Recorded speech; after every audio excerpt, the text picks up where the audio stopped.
Hi, everyone. Steve Adubato. We kick off the program with the president of the Board of Public Utilities in New Jersey, Christine Guhl-Sadovy. Christine, good to see you, Madam President. Good to see you, Steve. You got the logo right there in the corner. I see that. Tell everyone what the Board of Public Utilities is. We'll put up the website right now. Great. So the Board of Public Utilities is the state department that regulates our public utilities, electric, gas, water. And we also are the state's Office of Clean Energy and Office of Broadband. And we help advance the governor's clean energy goals and expand broadband throughout the state of New Jersey. Along those lines, let me disclose that through a third party, an ad agency that the BPU retained, we have a grant to do public awareness around clean energy for full disclosure purposes. Christine, let me ask you this. Energy prices, if you will. We had an interview with Rich Henning from the Utilities Association.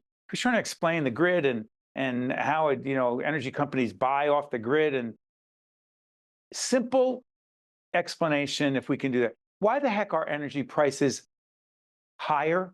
Electric energy prices higher? Are bills higher? I'll try to be as simple as my explanation as possible. So I'm simple, so I need a simple explanation. So people care about their bills, right? If your bill is high, then you care what your rate is. If your bill is low, maybe you care less about what your rate is. So the majority of your electric bill, as we all know it, is the cost of energy generation. So the state of New Jersey procures energy through our utilities, through an auction process, and the cost of energy generation fluctuates. And there are a lot of reasons that that might be the case. The tightening of supply and demand is certainly a big part of that. Energy is a commodity. When there are conflicts and we rely on things like natural gas and other fossil fuels, those are finite resources, and world conflicts can have a lot to do with the cost of energy.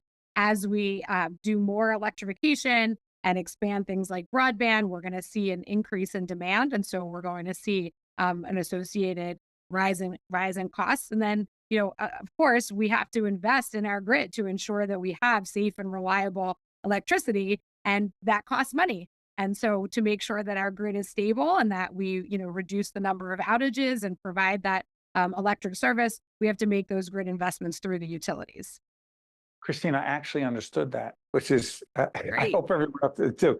So let me try this. Governor just literally, as we're doing this program, we're taping it on the 12th. It will be seen after the 12th of November. You and the governor committed to clean energy, but there's things going on in the new administration, Trump administration, Congress, talking about what they think should and shouldn't be done in this regard. You and the governor just as committed as you've been to clean energy, correct? Absolutely. So the state of New Jersey under Governor Murphy's leadership has a goal of 100% clean energy by 2035.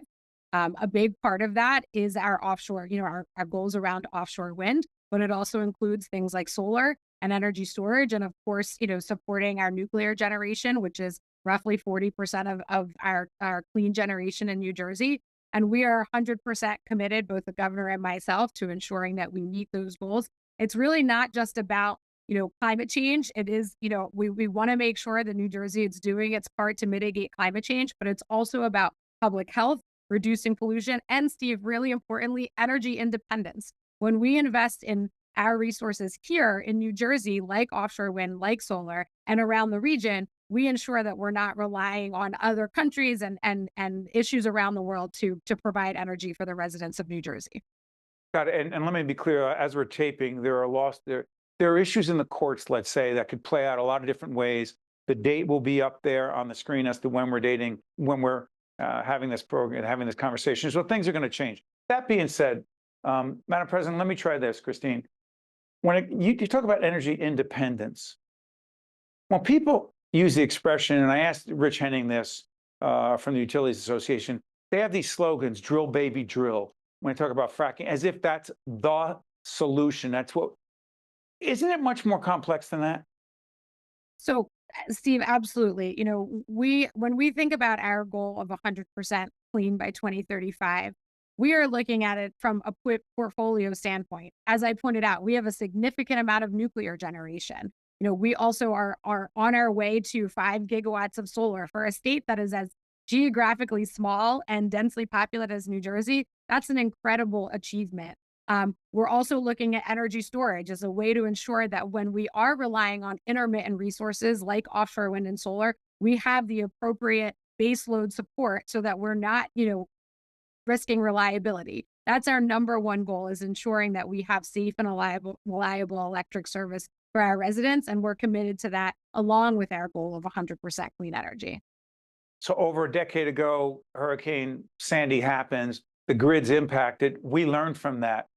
Absolutely. We learned about things like redundancy, ensuring that we have redundant support for our resources, making sure that things like substations are more flood resistant, right? That's so important as we think about things like sea level rise. But now, Steve, even, not catastrophic events like Hurricane Sandy, even smaller weather events that we're seeing much more frequently, where we have high winds, excessive rains, though not right now, obviously we're in a drought, but those events can cause outages, and we need to make sure that the grid can support everyone's power needs every day, not just, not just only when we have these really significant weather events. Hopefully what the president just said about being in a drought is also dated a month or so when this is seen and there is Yeah, not a drought. But let's Christine hope so. Guhl, Christine Guhl-Sadovy is president of the Board of Public Utilities in the great state of New Jersey. Christine, thank you so much for joining us. We appreciate it. Thank you, Steve. Great to see you. You got to stay with us. We'll be right back. Hey kids, PBS Kids and Delta Dental want you to have a healthy smile. So here are some tips for you to remember. Number 1, eat plenty of crunchy fruits and vegetables. Number 2, brush your teeth after eating sugary snacks or drinking sodas. And number 3, drink lots of water to wash away food particles. When your teeth are happy, all of you is happy. From PBS Kids and Delta Dental, have a healthy smile. Also brought to you by PSCNG, powering progress. Holy Name, Robert Wood Johnson Foundation, working for a healthier, more equitable New Jersey. Johnson & Johnson, New Jersey Sharing Network, New Brunswick Development Corporation. Delta Dental of New Jersey, everyone deserves a healthy smile. And by Community Food Bank of New Jersey,